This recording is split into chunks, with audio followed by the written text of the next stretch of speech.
Magandang araw mga kaibigan. Bigyan natin ng reaction, opinion itong post ng GMA News sa isang interview kay Presiding Officer Chis Escudero. Nagpaliwanag siya tungkol sa kanyang ruling na 16 ang conviction votes. Ano daw niya yun? Sarili niya at hindi niya ipinaalam kahit kanino man. Ang ganda. So, ibig sabihin, walang nagdidikta sa kanya. At saka, marami na ring senador daw na lumapit sa kanya na sinusuportahan nila ang kanyang posisyon na dapat 16 ang number of conviction votes. Ano na? Team Loistro! Nataranta na ba kayo? And I'm sure, BP Sara team, masayang masaya sila sa pahayag na ito. Okay, so pakinggan natin na. Maliwanag yung paliwanag. Napagkasunduan niyo po ba ang conviction threshold na 16 votes sa ibang senador? Posible bang mabago ito? Hindi namin pinagkasunduan. Hindi ko pinagpapaalam ang aking ano man ang sasabihin ko, ang talumpating bibigay ko. Gayon din naman ang ibang senador. Hindi naman sila nagpapaalam sa akin ang sasabihin nila bago nila sabihin. Subalit may nakausap ako ilang mga senador kaugnay dito at sang-ayon sila sa aking posisyon. Sa katunayan, liliwanagin ko, hindi ko ito posisyon. Ito ang umiiral na batas sa ngayon. Base sa probisyon ng konstitusyon, base sa desisyon ng Korte Suprema sa Bayan versus Zamora, maliwanag yung paliwanag ng Korte Suprema doon. Ano ba ang sitwasyon ng Senado sa ngayon? Merong 21 senador, dalawang nakapit, ang isa ay hindi matagpuan. Yung kaso sa Bayan versus Zamora, klaro't maliwanag na 23 lamang ang senador dahil si dating Vice President, dating President, dating Senator Gloria Macapagal Arroyo ay nahalal bilang Vice President noong 1998. So klarong 23 lang. Walang nakapit, walang nawawala, walang nagtatago. Klarong 23 lang. Pero sinabi ng Korte Suprema, sa pagratipika lamang ng isang tratado, ang bilang pa rin na dapat sundin ay 24, hindi magiging 23 dahil nakalagay sa pagratipika ng tratado ay 23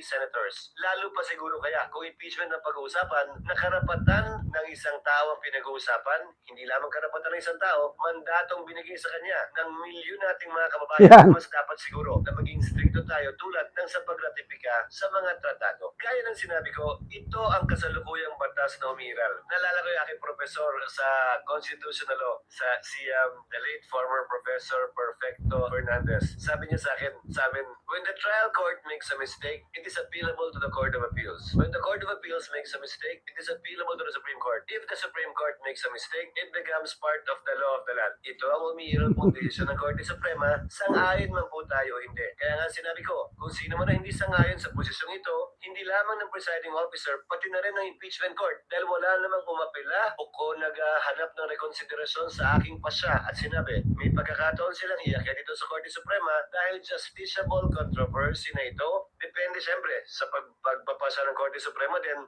sa palagay ko, pwede nang iakit at hinug ito. Bakit ko sinasabi ito? Ang impeachment process ay highly political. Klaro naman po, hindi ba? Na may magkabilang panig na magkaiba ang sinusulong. Pabor o kontra man sa impeachment, pabor o kontra man sa nasasakdal. Hindi ba dapat lamang na kapag natapos ang impeachment, tapos na rin ang gulo, away at bangayan? Impeachment ang proseso para tumuldok dito sa prosesong ito. Ang pangit naman at ang lungkot. Kung matapos namin magdesisyon ng may 14 o 15 boto, dun pa lamang mag-aaway-aaway uli. Ay convicted, ay acquitted. Dahil magkaiba sila ng pananaw. Sana kung sakasakali, mapagpasyahan ito ng Korte Suprema kung may aakyat man sa Korte Suprema, bago pa man magkaroon ng pinal na kapasyahan ng Senado. Para hindi na tayo magsimula muli sa pinagsimula natin na may gulo, may away, at may bangayan. Sana ito impeachment process, sino man naman manalo, sino man naman wagi. Maging tuldok na, kaugnay sa bangayan, away, hindi pagkakaunawaan, at mga akusasyon laban kanino man, upang ito'y mapaliwanag, mabigyang linaw, at makita rin ng ating mga kababayan.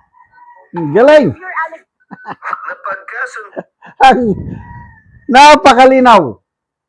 May desisyon na ang Supreme Court tungkol niyan. Yung pag-vote ng isang treaty na nung panahon iyon ay wala na si Senator Gloria Macapagal Arroyo. 23 na lang sila. Ang desisyon ng Supreme Court, yung pagboto ng pagbilang ng 2/3, 24 pa rin, kahit may isang nawala. So, ito ngayon, mas matindi na mas stricto tayo dahil ang nakataya is mandato ng isang elected official voted by 32 million Filipinos. Dapat mas stricto na 16. O hindi ibaba, maliban lang kung may magpetisyon sa Korte Suprema at magdesisyon ang Korte Suprema. Ang problema, wala pang nagpipetisyon hanggang ngayon. Sinasabi nito si ex-Senate President Drilon na kung pwede, sabi niya, kung ang Senado magpetisyon sa Supreme Court or ang kampo ni BP Sara. Ay palagay ko, sa posisyon ng presiding officer, there's no need. He has ruled it. Klaro sa presiding officer na yan ang umiiral na batas. So, kung may question, somebody has to file a petition sa Supreme Court. BP Sara's camp, why? Panalo sila, pabor sa kanila ang ruling ng chair. Bakit pa sila magpipetisyon? So dapat yung mga mga DDH, pasok, gising, mga DDH, magsampa na kayo ng petisyon sa Supreme Court habang maaga pa. Parang ang gusto ata nila, ito opinion ko lang ito, I might be wrong. Gusto nila na saka na lang sila magpetisyon pag malapit na para magkaguluman, hindi naman sana. So habang nandyan si presiding officer Escudero, nakikita ko patas ang magiging takbo ng impeachment trial ni BP Sara. Sa ngayon, parang nakabawi na si Senator Escudero sa galit ng taong bayan sa kanya sa pagbaliktad niya. Bawi na. Dahil patas siya. Villanueva na lang ang wala pa. Nakalugmok pa rin. Marami pa rin ang bumabatikos sa kanya. Salamat mga kaibigan sa inyong pagsubaybay sa channel nito. Nakakatulong kayo ng malaki sa tribong talandig ng Bukidnon dahil ang income natin sa channel na ito is pantulong sa tribo. Namimigay tayo ng, namimigay tayo ng libreng yero at pako para makapagpatayo sila ng mas maayos na tirahan.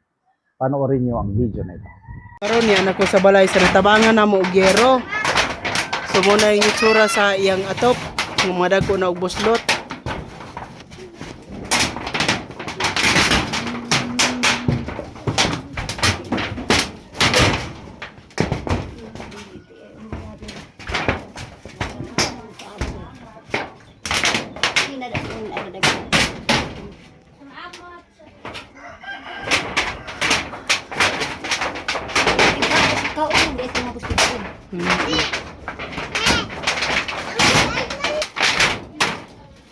Pangbutangan ng ganit sa sudlo.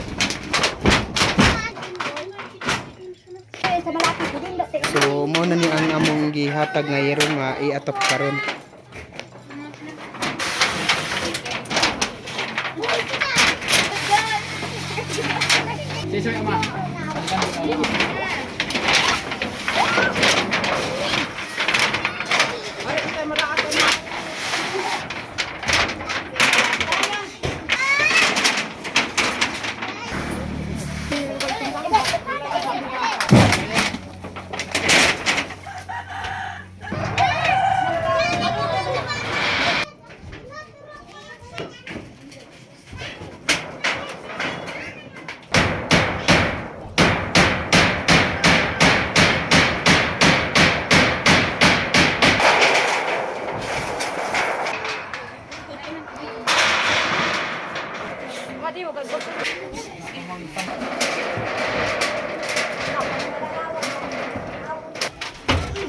O karon managid sa pag-atop ang ginatabang nga yero, so makita nato nga nag-atop na gid sila sa ilang balay.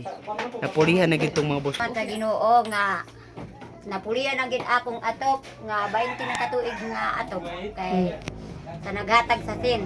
So 20 na ka tuig tong 20 imong na atop. katuig akong atop nga karumbang ilan ilis di kay naay naghatag sa amo ang kuan hero. Wala pa sa nagtabang sa amo nga dili pag yun mi magkaatop kay ang among kintaan kulang pa sa among pagkaon. So salamat kay ante. Salamat kaayo gyud.